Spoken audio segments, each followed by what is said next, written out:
Welcome to Buzz Talk Live. My guest tonight, James Donaldson, a military veteran that served our country in Afghanistan as a combat engineer 12 Bravo in counter IED operations to sniff out bombs. James, along with his team in the theater of combat, cleared roads to enable freedom of movement for the U.S. and NATO forces. While serving, he came up with a concept of educating fellow American men on how they can empower themselves and succeed as composed gentlemen. Today, he's the co-creator and content producer at The Contemporary Gentleman, where he empowers American men to be knowledgeable on matters and how to proceed forward as composed gentlemen.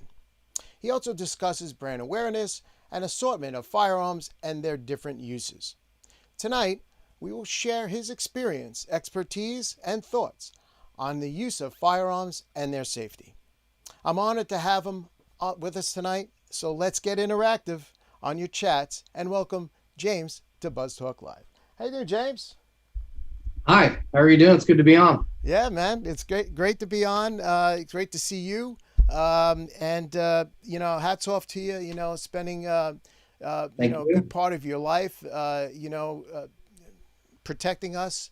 It's a very honorable thing that you've done, and you're a better man for it. Better man than I am. Sure am. I sure am. Had some sense knocked into me. That's been good. Yeah, sure. I tell you, just looking at your bio and what you've accomplished to this point in your life, family man and everything. But where are we tonight? Where are you at? We are in my basement of a house my wife and I bought after I got back from deployment. It's got some of my daughter's toys over here, but then I've also got a mechanical room, which is very small, or as I call it, the gun room. It doesn't really measure up to a lot of other gun rooms, but it's mine. So, what state are we in? We are in Kansas. Oh, okay, all right, Kansas City, or near like give me like a range, like cause let's see, Missouri, Kansas, right? You're Kansas. I'm on the Kansas side. I'm pretty far west on the Kansas side. Cool. Yeah, in an area called Shawnee. That's pretty west. All right. I tell you, for military personnel like yourself, what rank are you in? Where did you finish as? So I'm an E5 sergeant. Still am, being reserve. Okay.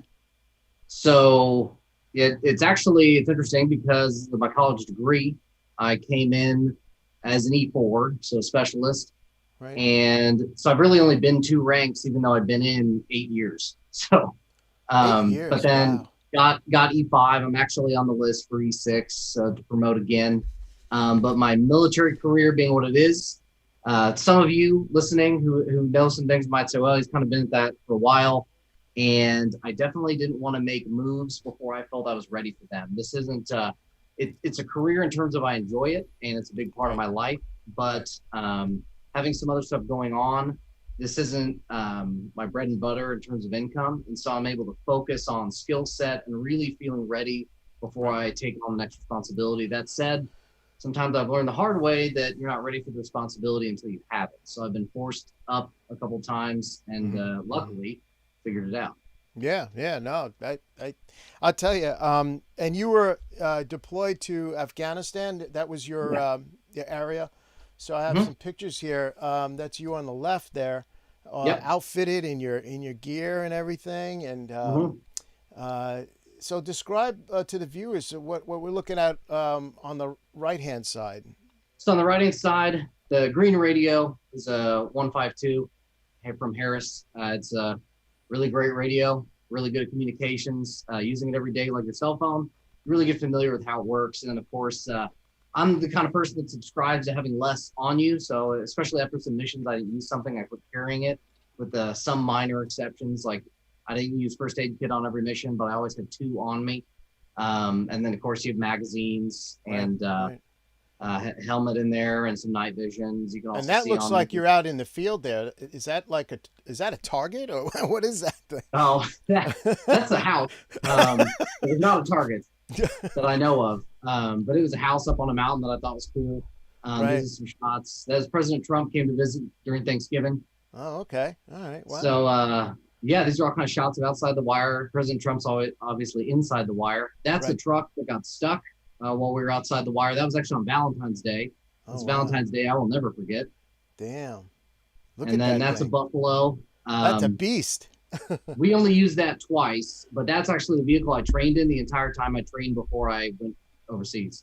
Oh, wow. There we are. We did some training with the medics with the helicopter, kind of learning how to load casualties, do things like that. That's me on December 11th, 2019. You look it up on Wikipedia. There was the first base attack on Bagram Airfield since 2006. Wow. And so I obviously reacted wearing what I had on, and I threw my kit on top of it. Kit, as it's called, being your body armor and your gear. Yeah, yeah, And yeah. then that's a Panther, which is what I spent most of my time in. That vehicle is designed for EOD, which is explosive ordnance disposal, but we had some too. And that's me. We were in a Afghan National Army compound, and my job on that mission was to guard their weapons because they weren't allowed to have their weapons while we were around. Yeah. And Very cool. there's another shot of us kind of out in the desert, driving around, checking some stuff out. Very cool, man. Cool stuff. I tell you, just looking at those pictures and seeing you now and discussing it, looking back and your service time there in the field, I mean, my God, you enemies could be anywhere around you, but I mean, that was in the beginning. Now, I don't know. I mean, did you spend your whole 8 years there, or was it? No. So I was there for 9 months. I arrived actually on July 5th, 2019. Right. And then we were at Bagram Airfield. That's where we operated out of. A lot of people end up at a small, what's called a FOB, forward operating base, but we operated out of Bagram, which is one of the two main airfields Right. in all of Afghanistan. There's a south one, which is Kandahar. I was in the north at Bagram. And so, yeah, you're talking thousands of people there. It's like a tiny city. It'd take you a half hour just to drive across it at 55 miles per or kph, 55 kilometers an hour. So quite a large base. Well, look, you're surrounded by the rest of your team, and the comforts of the U.S. military and what they can provide you as far as your tools to survive in combat and in that theater of operations. I mean, my God, you gotta. I guess when you were first there, you would kind of look over your shoulder and thinking, oh, everybody's an enemy. I gotta be in my P's and Q's here. Jesus, that's you gotta. It's about getting comfortable with your environment and learning it, because a lot of it is reading what's going on. Right. So, for instance, at first you see a car and you're like, that could be a car bomb. I need to really pay attention. You do need to pay attention, but not that anyone's overly paranoid, which is a good thing, but any paranoia really went away. And we gained such awareness that we learned things like, hey, if there's more than one person in the car, definitely not a car bomb. Like someone's driving to work with their family. They're doing what they're supposed to be doing. There's nothing wrong with that. And then you learn some other details like, are they wearing white? Are they by themselves? Are they clean shaven? One thing a lot of people say is the car riding low from the weight. But you learn pretty quickly that all the cars have horrible suspension, so most of them ride pretty slow. So you look for some other things. So is this, the way the troops are taught this? Is it trickle down information from people that are on the ground? That are friendlies that basically tell us, the U.S., hey, look out for this could fool you. You know what I mean? Yeah, it's a mixture. To learn the broad scope, you go on what's called RIP missions. So when you come in to replace the people that were there doing the job you're going to do, they slowly take people out of their group when they go on mission, and they slowly add your people until it's all your people and they go home. And then on top of that, you have intelligence reports every day, and that's from other parts of the Army doing their job, and some of them are informants, some of them are however else. Sometimes it's information, usually a group of information. So you get stuff from CIA, you get stuff from whoever else filling out reports, and it all goes into one big place and gets sorted out. And then that kind of tells you, hey, this was an area where they were staging a VBID, which is vehicle-borne IED. How many men did you have under you? So I had 3 under me. That was our team. We operated mostly as a squad. So as another team and then we had a squad leader. So 9 of us, and we were part of a platoon, but the way we operated, we mostly operated in squads. So just the 9 of us doing our thing day to day.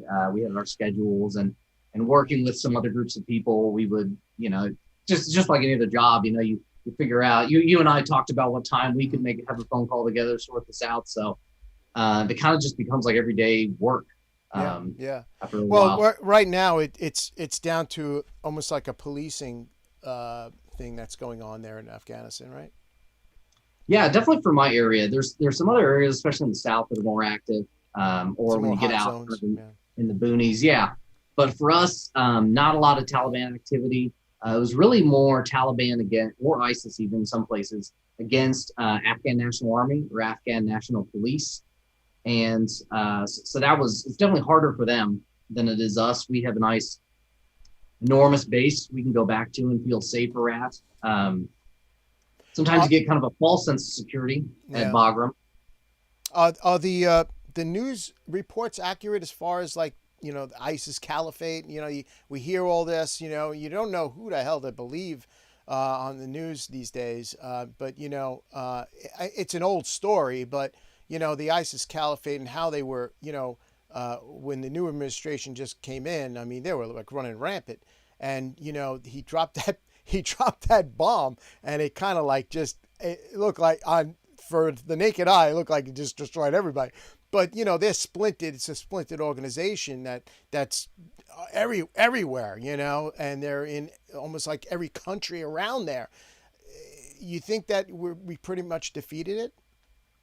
Yeah, you can definitely have more of an impact. But the problem is it takes lots of effort, and it takes a lot of continuous effort. Basically, once we pulled back out of Iraq, there's some guys who have done a lot cooler stuff than me that I follow on social media and things. And one of them in particular was returning to places he'd already fought people off and succeeded. Really? And he's basically going back to do it again because we kind of pulled back, and then, kind of creates a vacuum, if you will. And so for counterinsurgency versus force on force, like there's never going to be probably a situation like dropping the bomb on Japan, where dropped the bomb on Japan, they threw in the towel, it was done. Now that you've got insurgencies and things, it's a lot different game. And I'm definitely no expert on it all. But like I said, it takes continuous effort to kind of stay in the game. A lot of people ask me what we're doing over there. And the simple answer, maybe too simple, is we're preventing another 9/11. We've done it many times successfully. Like I said, people doing a lot cooler stuff than me have done that. My job is to kind of free up movement, as you said, for people supporting them. So we're all kind of in it to win it, but in it to win it, man. That's what it's all about, right? Hey, look, you're not there to have a vacation. That's for sure. So look, you're out there in the field. You're working.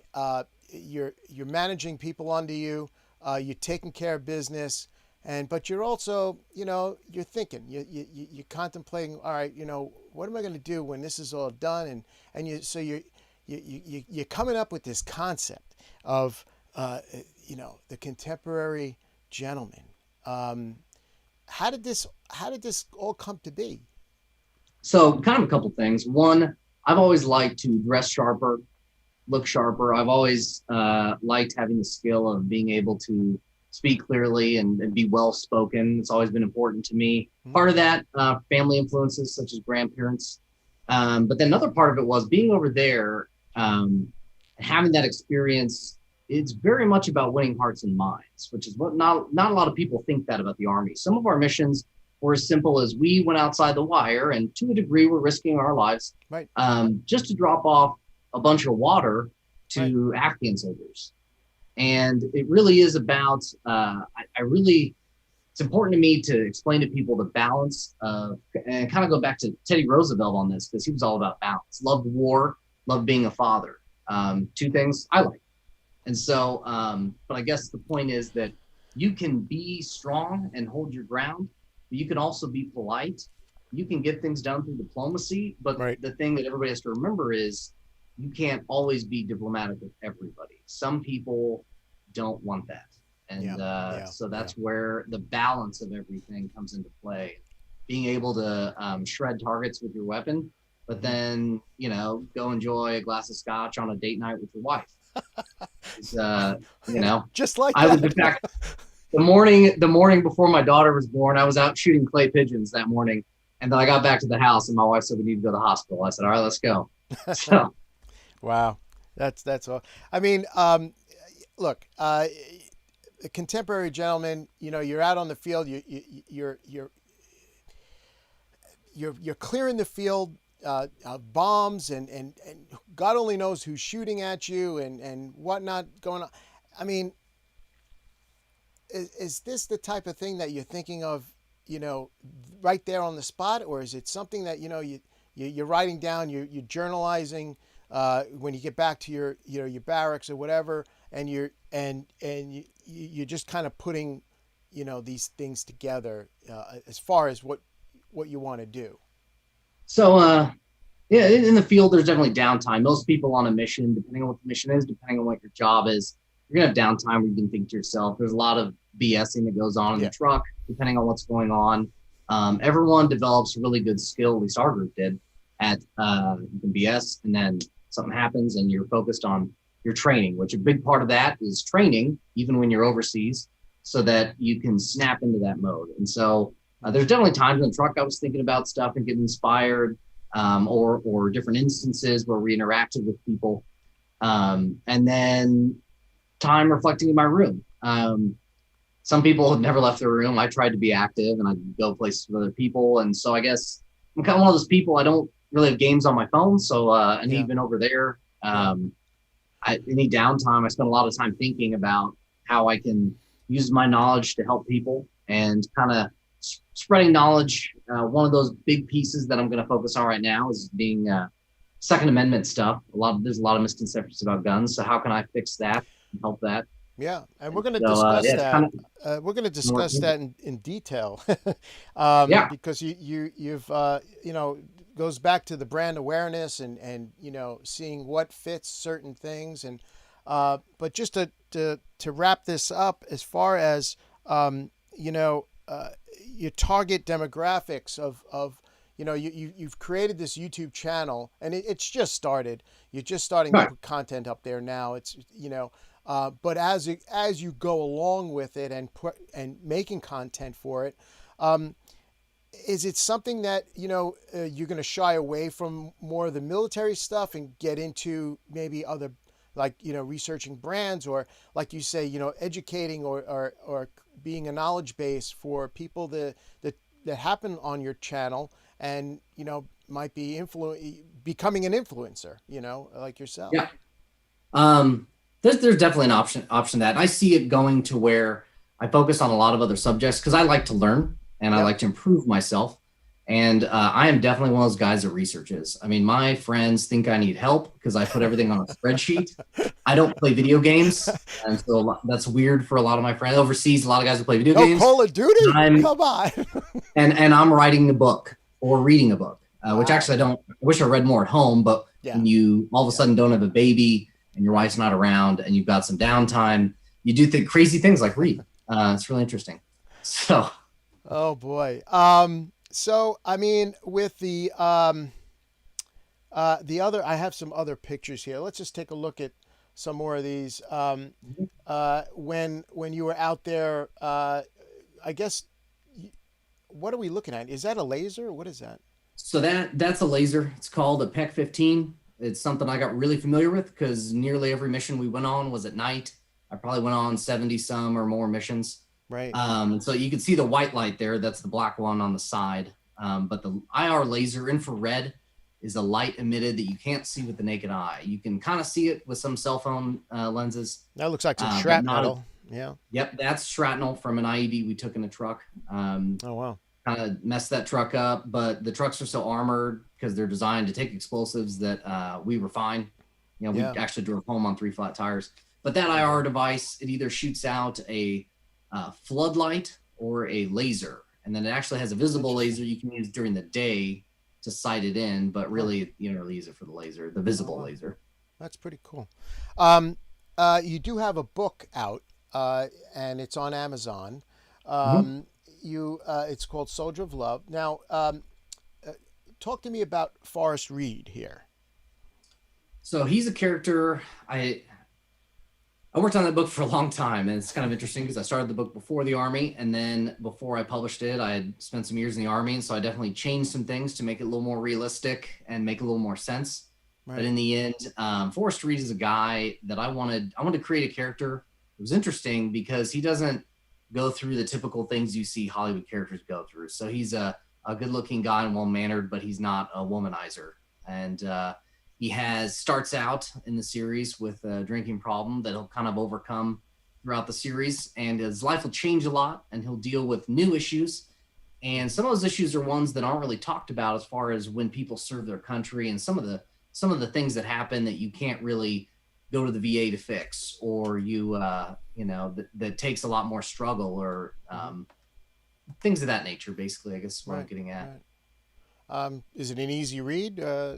It is an easy read. That is designed that way as the first book. It's probably not my greatest work. I've got a sequel I'm working on that I hope Okay. to put out in December.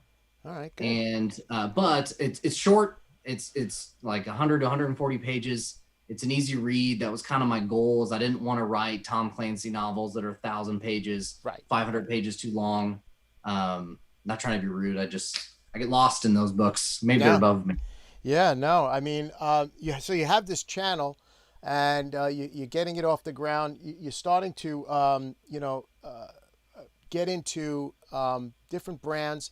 Uh, the clips that are up there now are basically military, or hunting. You can use it for both. But I think it's more towards the hunting, right? You think? For Oh yeah. So what kind of it kind of depends. Some of the footage, of course, I'm wearing fatigues. You can wear fatigues if you want to Yeah. hunt. A cousin of mine used his fatigues he deployed in until he bought some nice hunting gear. But it So really depends. I like to use silencers while hunting, and the ability to carry around a pistol while it's suppressed is an interesting thing while hunting. Guys who do that professionally might right. also benefit from some of that information. And And yeah, some of the products that you're reviewing on your channel are holsters, and I have a couple up here that we're looking at, and there are all different types of holsters out there.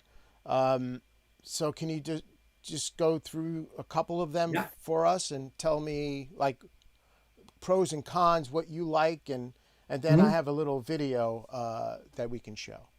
yeah. Basically, what you're looking at is you're looking at five, technically four, three of them being relevant uh, holsters, and they're for suppressed pistols. And one of the big things, suppressing rifles is really great, as I talk about on my channel, and it can get a little more complicated with pistols. One, they can reduce reliability depending on, but also it's very hard to holster one. And so, granted, not a lot of people are needing it holstered at all times, but as I like to joke, guns are loud. So if you're able to put a cylinder on the front to quiet it down when you don't wear ear protection, Mm-hmm. then it's why not? And so being able to walk around with the pistol while it's suppressed is a convenient thing. Is it a must-have? It should be the first thing you buy for self-defense? No, but if there's no reason it shouldn't be legal, Mm-hmm. and it's convenient to have. So one of them I really like because where is it? It's the What do you got? tan one. It's from Cry Precision, which makes a lot of stuff for the military. Many of the products I use, and so Oh, okay. the way this is it can clip onto parts of this bag back here. It Oh, can clip on a belt. It can clip on kind of a few different places. So it's very versatile in terms of how you can attach it. I like that it's small And then what's weird for Cryo Precision is that it's extremely inexpensive, which is not. They're kind of like the. I'm trying to think. All gun manufacturers are coming to mind when I'm trying to refer to how expensive it is. But I guess like Mercedes, you're paying for a name to a degree. Right. You can say that. Right. So being able to throw, and I did, by the way, for those of you viewing, I don't want to safety these in front of everybody, but I, before our show, went through all my guns, Safety separated first. the ammo, Yep. made sure they're safe. So I'm not going to rack open every one for everyone else to see, but just trust me. So anyway, this basically pops right into there. And then that goes like that. What I like is that it's very low profile. And what I also like is that if you want to have a different weapon light or a different suppressor, Right. for instance, this suppressor hangs down. And so actually you can't use this light with the suppressor. Okay. So it allows you to get really creative because there's some lights that you can buy that are going to have IR emitters, kind of like my rifle had. And so being able to put a different type of light on it or don't have either of these on there, it doesn't matter. Whereas a lot of the other holsters you saw, such as these two, you have to have not only a light, but you have to have the specific light that I have. I see. And so while these have their benefits, absolutely, I think that's what makes this Cry one so special is that the only negative thing is that you have to have a Glock that is, its frame is a 9mm 40 caliber frame. Any of those will fit, but if you have like a Glock and 45 calibers, like a Glock 21, right, it won't fit, unfortunately. But anyway, so that's the only downside is not a lot of versatility with weapons. Right. But as far as everything else, so anyway, that's why I kind of gush over that one. And so I can go on about the other two briefly if you want.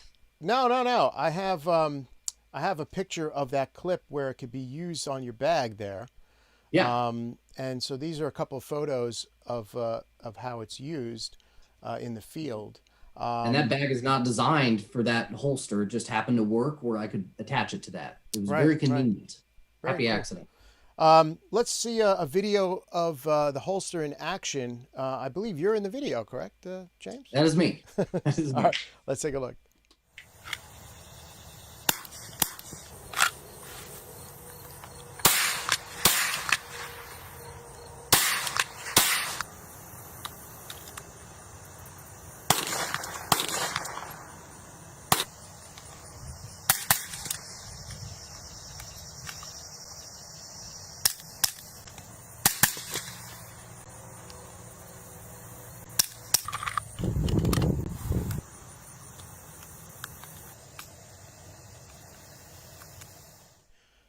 All right, that I mean, look, you got your a couple of different weapons going on there, and you're able to holster, except for the rifle, obviously. But you got them holstered, and looks like it's pretty easy to get the gun in and out of the device.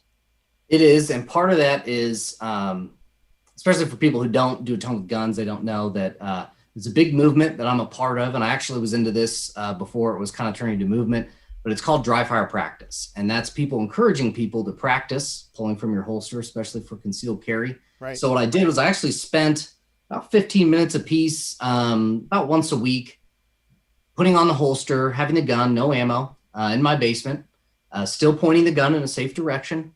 I always treat it like it's loaded, and practicing drawing from the holster and then putting the gun back. And then drawing from the holster and then putting the gun back. And then practicing it some with the rifle up and then transitioning. Part of that is because not often does a rifle like that go down, but not only can it happen, but also if your rifle runs out of ammo, a lot of people can draw a pistol faster than they can reload their rifle. And a lot of us can reload a rifle pretty fast, but still if a pistol's ready to go. So part of drawing and holstering the weapon were part of my kind of analysis of these products. And so it looks smooth there because I put a lot of time in with it not being smooth before that. No. I got to, the thing about this program is the chats, and we do have a couple of people that are chatting. I'm sorry that, I didn't get to them earlier. Yeah. But they're just saying, James, thank you for your service and a little thank you for paying taxes. You had good gear. Yeah. No, hey, look, that's what it's all about, right? protect and serve, and or serve and protect. How does it go? Serve and protect, serve and protect. I Right? think I say protect and serve, but either way, it kind of there's not really an order to it. You know, for Yeah. me, it's no particular order. Um, your family involvement. Was there support there going into the service? Because it's a big decision when you're young. To go into the service and to serve. So was there? Did you have a support from your mom and dad? Yeah, my mom, the only form of her lack of support was like worrying, right? Anyone can understand that. Eric. But my father really supported me going to service before I ever strongly considered it. But I think it was always a consideration for me. Stuff I was interested in. One day I just decided I was tired of thanking people for their service when I could go do it. So I did it. Interesting. And so my grandfather, he supported me being in it, but he definitely worried when he thought, some people kind of write the story. So he'd hear that I'm like going somewhere to train. He'd be worried that I'm deploying, and I'd be like, no. And so he actually deployed after he passed on. So it's kind of interesting thought where like he always worried all this time, and I did deploy. Everything was great for the deployment for the most part. I'm pretty lucky as far as things go. My wife was very stable. We were good communicators. There's some things that both of us left out telling the other person until we got back. Of course. In a good way. But yeah. So I think my grandfather in the end would have been okay with how everything shook out. Yeah. Good. That's good to hear. Good to hear. So let's talk about suppressors, because when I first saw this on your channel, and when we were talking about it on our pre-call, I'm like, silencers, really? I mean, people have the wrong idea when it comes to silencers, but they're used in hunting. People use those in hunting, so the animal doesn't hear, the shot or whatever, and so with suppressors, let's go to this photo here, and it kind of shows what is that, a Glock? What are we looking at there? Okay. Yeah, I got a lot of Glocks. Mainly because is that your preferred gun or firearm? Right now, I'm a big fan of H&K and SIG. The reason I've got a lot of them now is because they're all pretty much identical in function and how everything works. So if I use one a lot, it's not weird to jump to another. For instance, I have one that I take hunting half the time.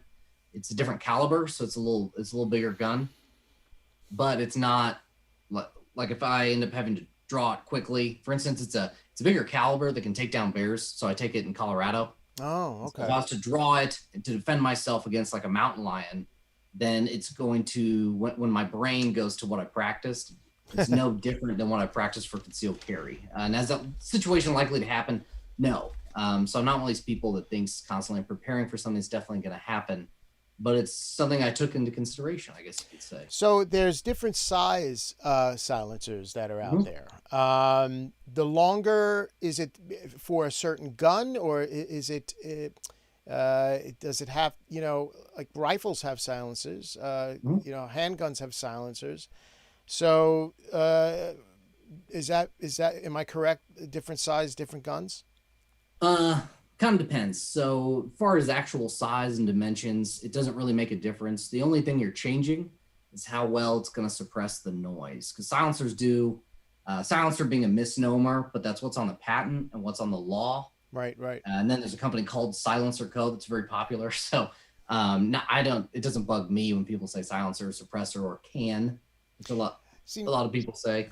I would always think that would be against the law, having a silencer, but. So it's not. You have to do. I've gotten some sponsorship and been able to do some paperwork and stuff to allow me to use them for educational purposes. But for typical people to buy them, it really depends on the state. First of all, there are states that say they're illegal, and then most states allow them. You just have to do some paperwork. The process sounds more strenuous than it really is. There's a long wait period as you go through a background check. Yeah. But that's really it. And so The especially here in benefits, New York. yeah, yeah. I don't know. I'm kind of worried to get arrested just for having these photos. Don't get me started. So, um, all right, I'll stay yeah, off of that. So, yeah. anyway, No, the I mean, deregulation. Uh, you know, do you have a silencer there? yeah, I've got a few that I've been using for getting familiar with them and testing products. And I will Okay. say, most silencers, they don't silence anything. And even in terms of using rifle rounds, it's not very quiet. There's anywhere from 4 to 1 noises that come out of a gun. Uh-huh. And first noise would be the force of gas exiting the barrel right behind the bullet. That's a loud noise. Think about popping a balloon. It's very loud. Yeah. Whereas if you just blew up a balloon and then you slowly let air out, it's pretty quiet. So what the silencer is doing, and luckily this is still loose, it's got these series of chambers. Right. And so the air is slowly dissipated, the gas, I should say. And I see. so that helps with that noise. Now, another noise is a lot of bullets, not all, break the sound barrier. And that creates what's called a sonic crack.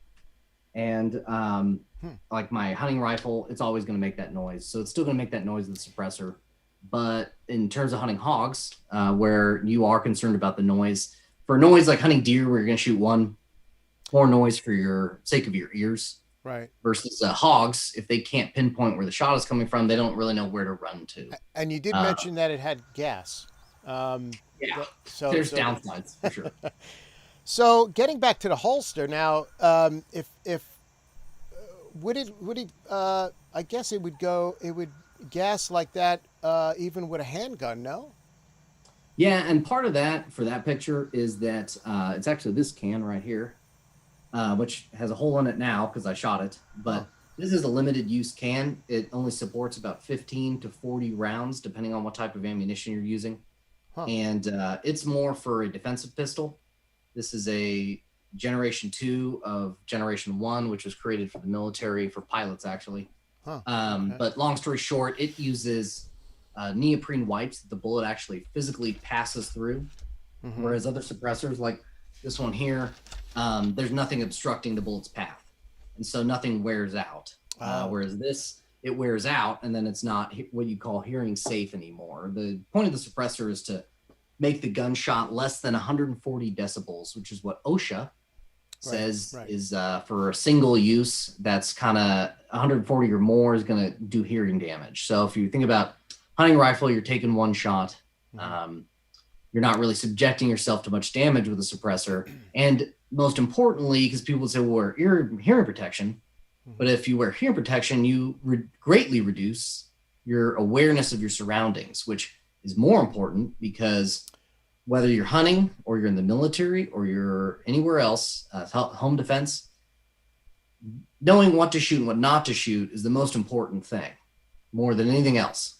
So you want to be aware of your surroundings so that you're paying attention and that maybe you have a good shot, but you hear something over here, maybe you shouldn't shoot. Anyway, yeah, I mean, it makes sense. I mean, if you have total ear protection, you're not gonna your one sense of hearing is totally out, and you have a live weapon in your head. It's not a good thing. I want to talk about this AR-15 controversy that's out there, and how it's touted as a weapon of war and all that, and that could be the furthest from the truth, right? I mean, isn't that true? A weapon of war is an automatic weapon, where an AR-15 is a semi-automatic weapon where you have to pull the trigger, correct? And I could say that the first problem is that people try to divide guns into a minimum of 2 categories. And they try to say these are dangerous or scary, a lot of times based on appearance. Then these are okay to have. And the issue is that anyone really good with a gun can do damage with it. Anyone not good with a gun is not going to be very dangerous. Definitely had a driver overseas, and I would have been comfortable with him never having a weapon on him. Not because he made me uncomfortable with the weapon, but He wasn't a good shot. He wasn't a gun guy. He had no interest in it. Like basically to him, he was carrying around a piece of metal the whole time. Well, it's part of respect too. You got to respect what you have on your hip Yes. or on your shoulder, because if what the once you don't respect that, that's all Yeah. bets are off. It's like a lot of things. It's like a motorcycle Yeah. or a sport car that you drive too fast. One of the best analogies I've ever heard is actually from Ted Nugent, believe it or not. But he likened guns and gun education and knowledge, which is what I'm all about, spreading the knowledge, to water, right? So people can't swim. Some people can't swim. They could drown. Right. And so what do you do? Well, let's get rid of all the water. You can't get rid of all the water. Just like you just can't get rid of all guns. You can make them illegal to own, but you won't get them off the streets, as other countries have demonstrated. So what do? Let's teach people how to swim. Let's put up some fences so that it's harder for people to get to the water, to fall in accidentally. So there's some measures put in place. It's hard for me to say what measures are okay with guns. It's a little different than water. You can't, do a whole cross comparison, being one being a right and the other one being a natural resource. But the example being that you put effort into prevention of people having trouble, and you push education. Some of the like that Vegas shooting that happened, and that whole bump stock controversy that they were having about that,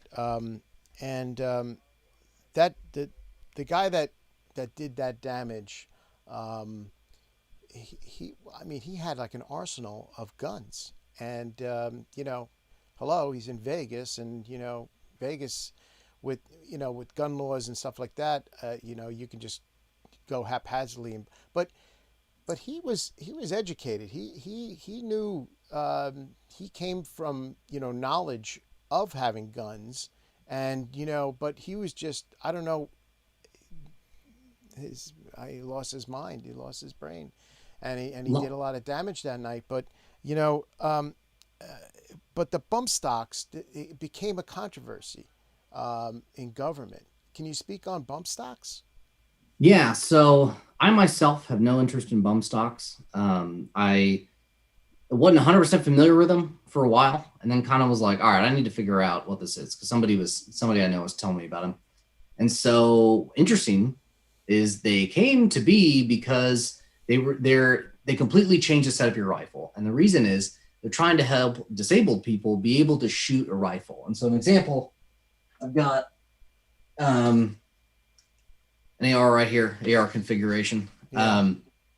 This is technically a pistol for a whole litany of definitions that we don't have to get into on the show, because it's complicated and a lot of arbitrary laws. But technically, this is a pistol, for those of you who are unaware.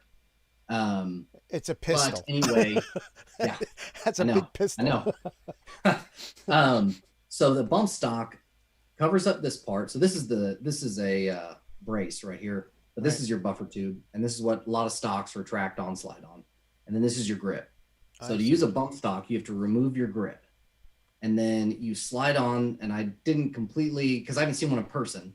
Right. Basically, it attaches here, and it allows movement freely without locking in like a normal stock does. Uh-huh. And so you basically grip it, and when you pull the gun forward, right, your finger over the trigger is pulling back on the trigger.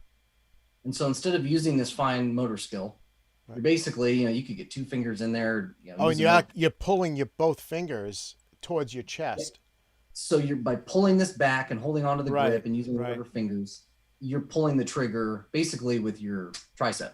That's what you're doing. And then but what people can do is by pushing forward and pulling back, right, the gun under recoil is moving back and forth. And so you have kind of like a effect of it going back and forth on itself. Mm-hmm, mm-hmm. So people can take advantage of it. Now that said, obviously it's very easy to spot a bump stock. And in a lot of Vegas photos, or in any of the ones I saw, I didn't see a bump stock. And so that was another thing that made me kind of wonder, okay, why is this a hot issue now when it, at least because there was a lot of pictures that were released, from the hotel suite and where he was shooting from, and you saw the litany of rifles and guns. The gun show loopholes. Another crazy thing that's happening. What's going on with gun shows? So there's this, and I almost call it a loophole to use the term loophole.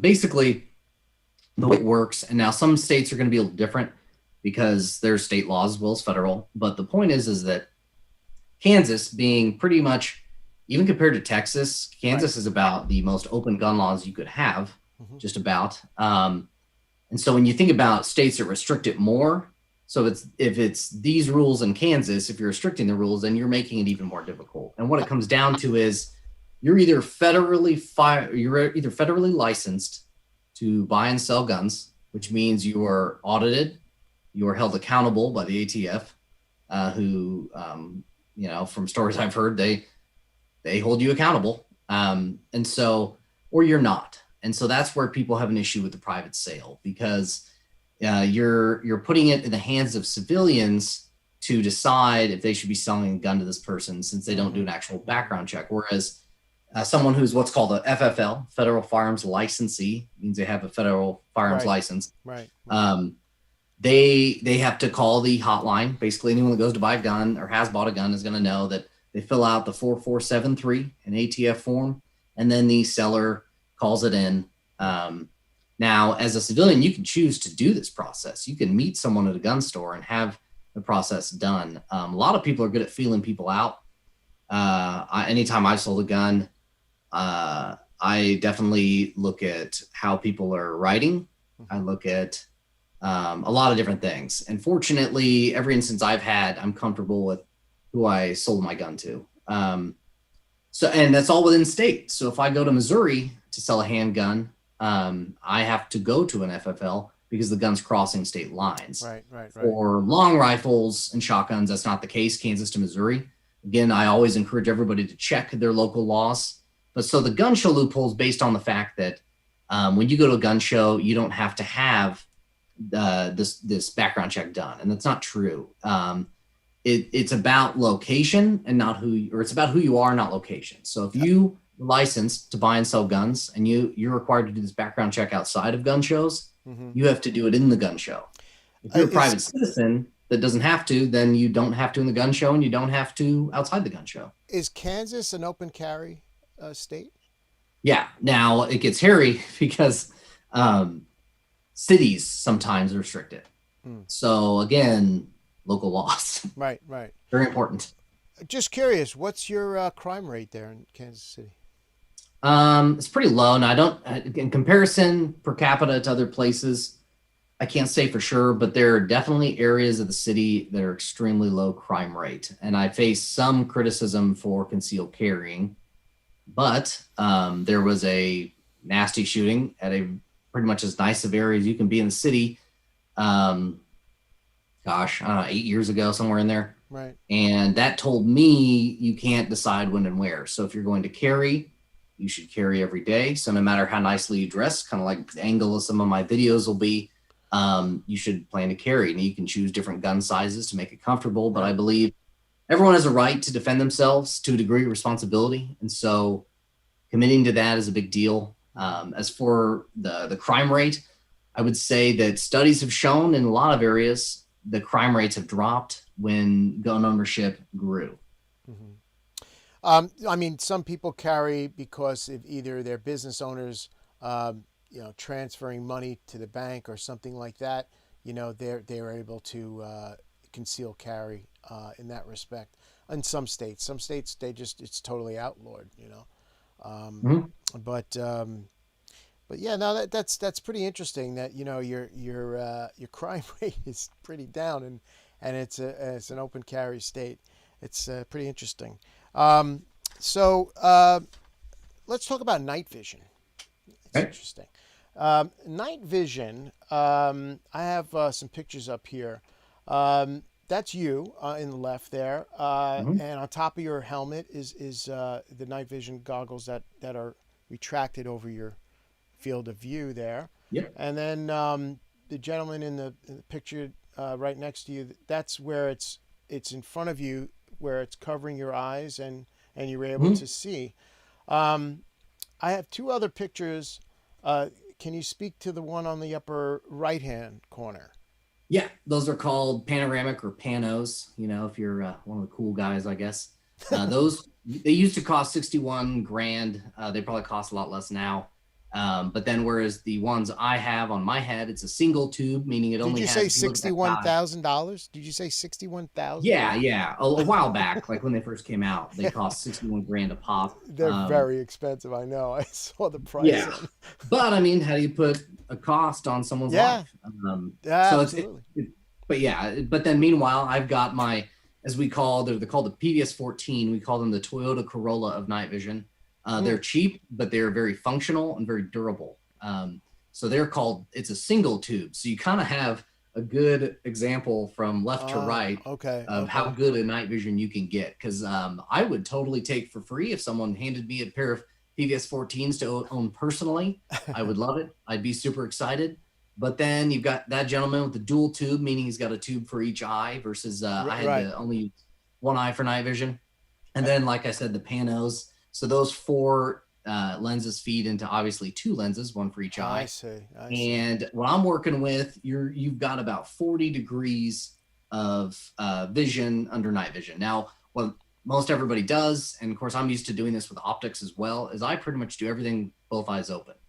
And so I've trained my mind to focus on one eye more than the other, or in the case of night vision, just kind of let my vision blend together. Even when you're scoping, you got two eyes open? Typically, yeah. And that's not everybody does that. But when I use iron sights, when I use magnified optics, when I use red dots, holographic sights, I try to make the way I do things the same on every platform for efficiency of training. There's nothing wrong with doing it different ways. A friend of mine, he shoots long range and he closes one eye. And when I've shot long range with him, granted, I'm not as knowledgeable as him. And when you're talking out to 1,000 yards or something, I keep both eyes open. But it's something I worked at. So, and the lower right hand, that's thermal imaging and image enhancement? Yeah, it's kind of a funny video because you can kind of see colors, and you really can't see colors in thermal. Well, they probably colorized it for the picture. Yeah. But so it looks like he's using a IR laser, like we were talking about before. Right. And then I can't see it perfectly, but they definitely got some different gear going on. Right. We actually had a set of thermal / night vision in Afghanistan, but we did not have a lot of training on it. And so versus try to figure it out, just stuck with what we knew. Plus there was only one. So it'd just kind of be, probably a gunner would have given it or given it a try, but we ended up turning it in. It was one more thing to keep track of, basically. We had about $4 million worth of equipment that we were responsible for. So that's kind of nickel and diming ourselves out. Jeez. Now, you gave me a video. Is this, I want you to set this up, this night vision video for us. So is this out in the field? Is this where you were, or is this a testing day? So this, what you call sighting in your rifles, where you get your optic, whether it's iron sights or magnified optic or whatever it is, you get it to line up with where your bullet is impacting, called your point of impact. So you got your point of aim, point of impact. And so I'm not even going to get into all the different ways you can do it, but basically we lined it up in a way that worked for us stateside. And then when we got to Afghanistan, there were a couple times we went out and did some shooting, because sometimes it changes, especially when you've got drastic climate changes, you've got pressurization, we were at higher altitude.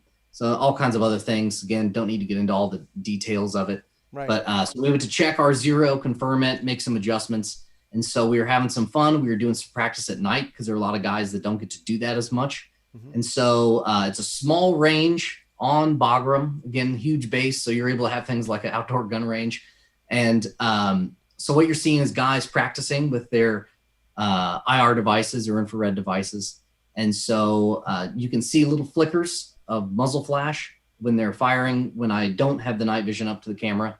And then I put the night vision up, and something for the audience to look at too, which is interesting, is if you look at the glowing things on the ground, we call them chem lights. People in the civilian world call them glow sticks, but we use visible chem lights, red, yellow, green, for all kinds of things in the field, overseas and stateside, but they also make infrared ones. So when you crack them, you can't see with the naked eye that they're glowing. You have to have the night vision. And so again, as ways of marking, just like we do with the visible ones.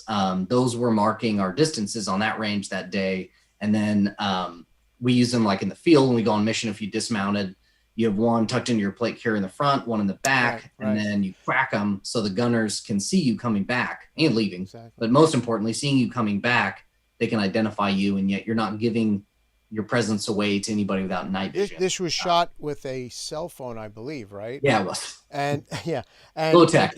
So what I did was I kind of blew it up. So in one side of when I run this clip, the left-hand side of your screen, you're going to see once you go into night vision, so you can actually it gives a better representation of looking down the scope, and then the other one is what you shot on the cell phone, which is on the right-hand side. Let's take a look.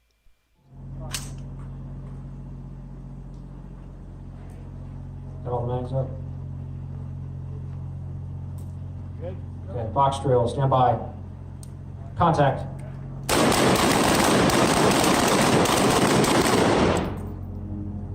Ceasefire, ceasefire. Shooters, your next drill will be a failure to stop drill to the pelvis. Stand by. Contact. Ceasefire, ceasefire. At this time, consolidate and prepare to move to the 25. That's pretty crazy. I mean, that's so it's so sharp, and you can really, I mean, that you could see that was pitch black, and and with the night vision, it really opens it up, man. I mean, yeah. One of the misnomers about night vision is it's all night vision goggles do. Goggles, using the term loosely, obviously. Yeah. But it enhances light that's there, natural light, and then it Right. really enhances light you can see with the naked eye. So like people holding cigarettes looks like they're holding a flare. Yeah. Well, some places it's still really dark and there's not much natural light to enhance. Right. So by having an IR light that not going to ruin your night vision tubes, B, the enemy can't see, or anyone you don't want to see you can't see, but able to improve your own vision. That's kind of the idea behind it. So our stuff is older. So obviously, as you see, a little lower tech than some of the new stuff that's out there. But I always say, when people say thank you for your service, I say, kind of my joke, thank you for paying taxes, because I had really great gear like that to help me do my job better. Yeah. It's definitely tax money that's well spent. That's for sure. Just getting back to the night vision, and as far as using it in the theater, would you use night vision if it's like, say, a moonlit evening and you can actually see, but will the night vision, will it work the same way as if it was pitch black? So it'll look different. When you think about it, night vision is kind of like a way better version of your eyes adjusting to the dark.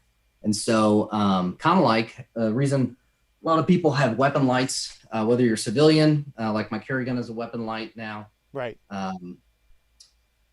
And so like that, it's about sometimes what you're looking at. So if I'm in a concealed carry scenario, there's a threat and it's in a dark area and I'm outside in the light and I can't see to see if it's safe, I can shoot my light into that dark space. And then I can see there's no one there. They're hiding around the corner, but there's no threat right there. So we're good for now. So same thing when you look at it with night vision overseas and stuff. Can you see what you need to see? And that will help you determine, because everyone has their own, so they can flip it up and down. There were some guys, a lot of times drivers, because we drove under white light, that never used their night vision. Whereas I was either in the vehicle, and when we were blacked out, I had my night vision on so I could see out. And if I was on the ground, I had it so I could see around. So it's up to the individual. The other thing is you can adjust it, kind of like a lot of stuff. Like you can adjust your contrast, you can focus it, you can adjust how much light it's filtering through. Is it powered? Yeah, it's batteries. And but the battery has a life to it, doesn't it? Does it have a light? No, every battery has a life to it. Right. So you carry extra batteries. I'm sorry, say again?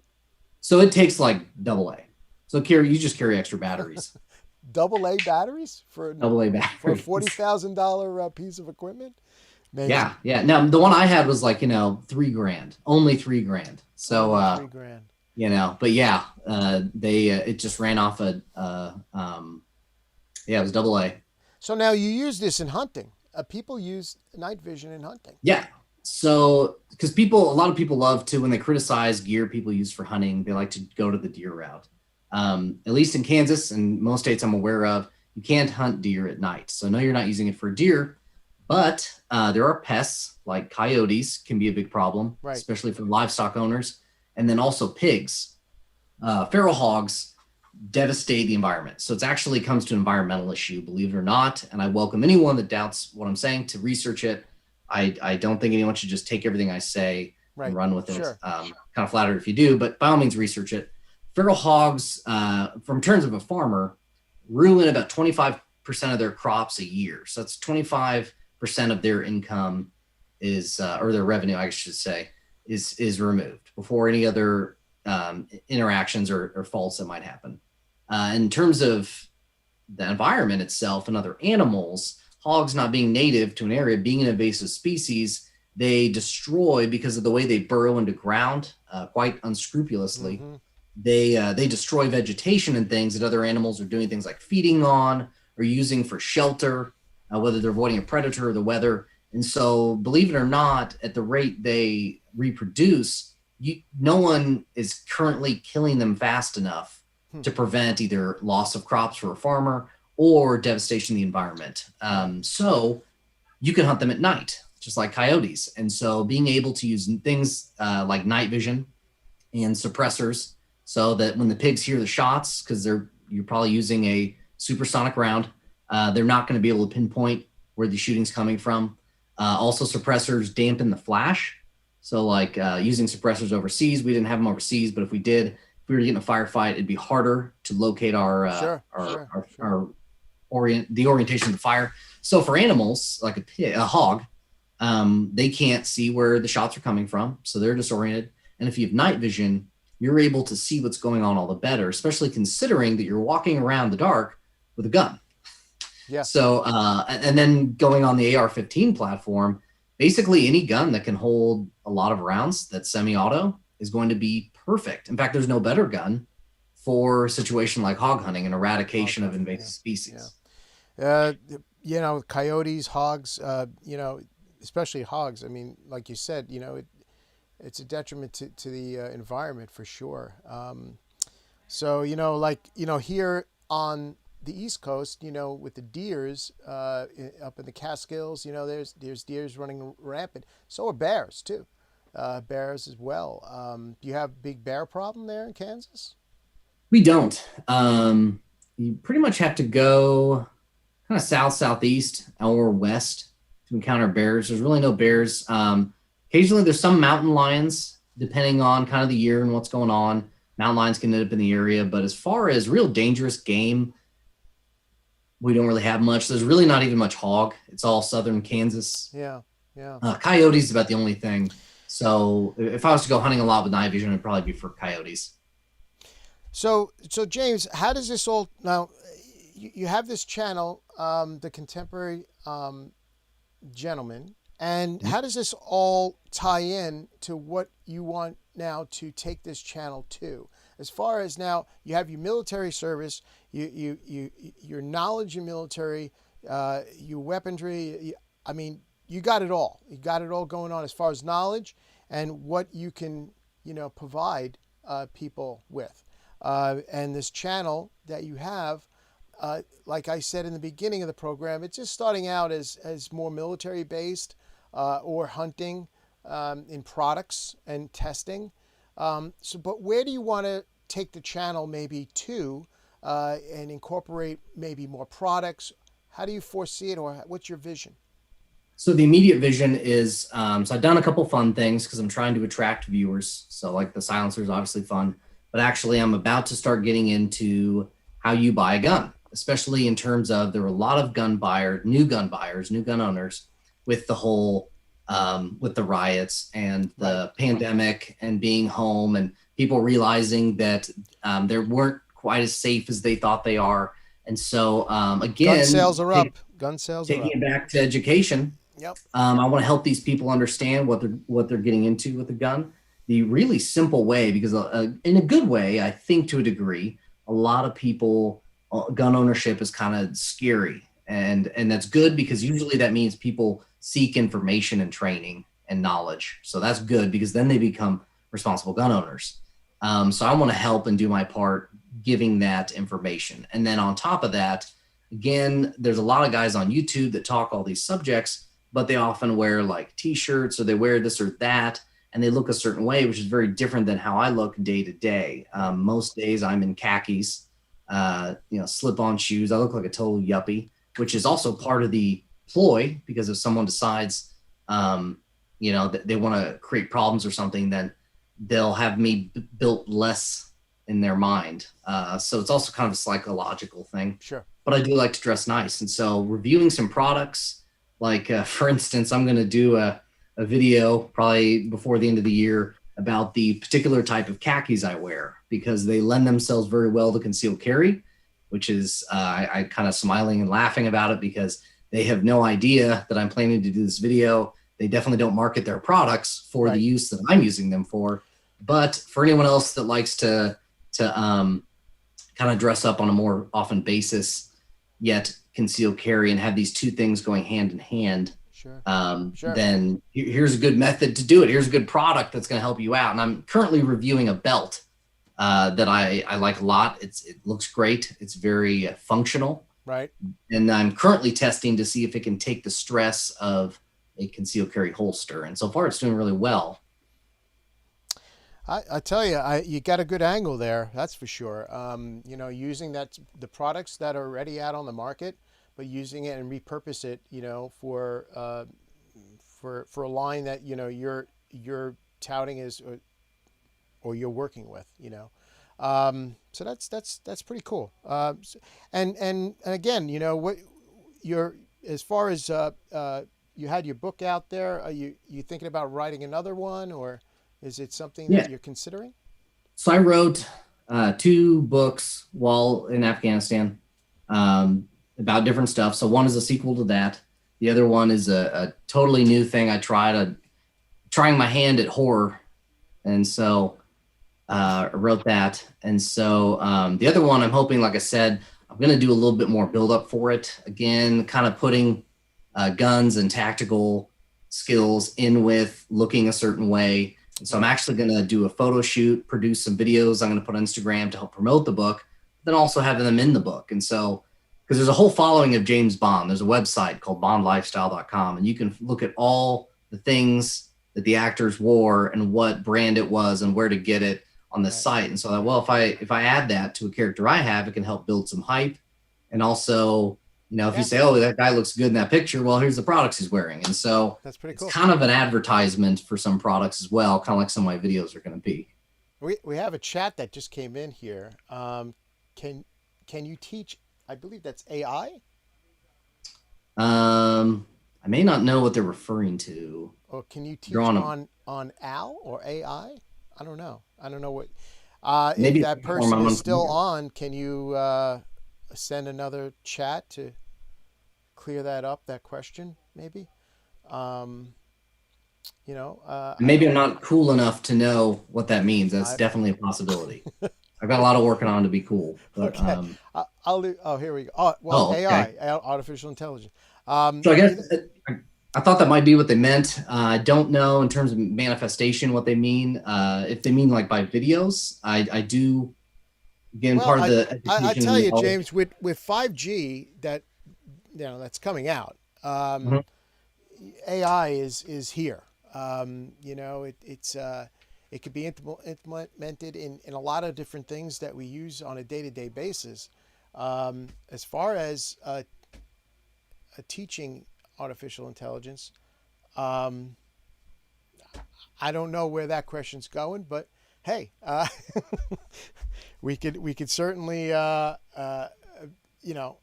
speak on that at another later time, maybe in the program. But I tell you, James, you got it going on with your military background. your what you're driving as far as for this YouTube channel, and I'll tell you, you got some good ideas, and I like where you're going with this. Thank you. And I really appreciate you joining me tonight on Buzz Talk Live. It was really fun talking to you tonight. I appreciate it, George. Thanks for having me on. If anyone learned anything new, anything like that, then I consider it an enormous success. There have just been too many negative actions have caused too many more negative actions. I'm trying to help reverse that. Yeah. I know I'll never reach everybody, but if I can help someone learn something new or encourage them to research something, and then they can change their own mind, again, that's a huge success on in my mind. So Absolutely. I appreciate you helping me. Yeah, and if you want to plug your channel or where people can find your stuff, go right ahead. Yes, so _contemporary gentleman is my Instagram.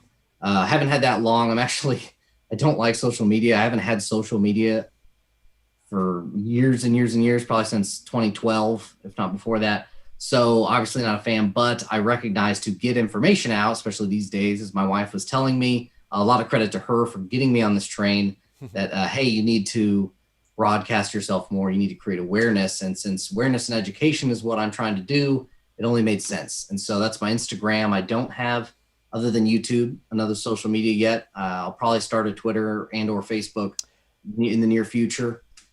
James, as you can see on my screen, I'm all over the place. I know. As I'm saying all this, I see your Twitter, your YouTube, I'm your waiting TikTok. to be on something else. I mean, I don't know what they're doing with TikTok, but I think it's going to be around. Yeah, I mean, you could find my channel everywhere, and I think if you follow that recipe, you got to get yourself out there on all the social media, whether it's even if you have no followers, but at least make an account, put yourself up there. You never know.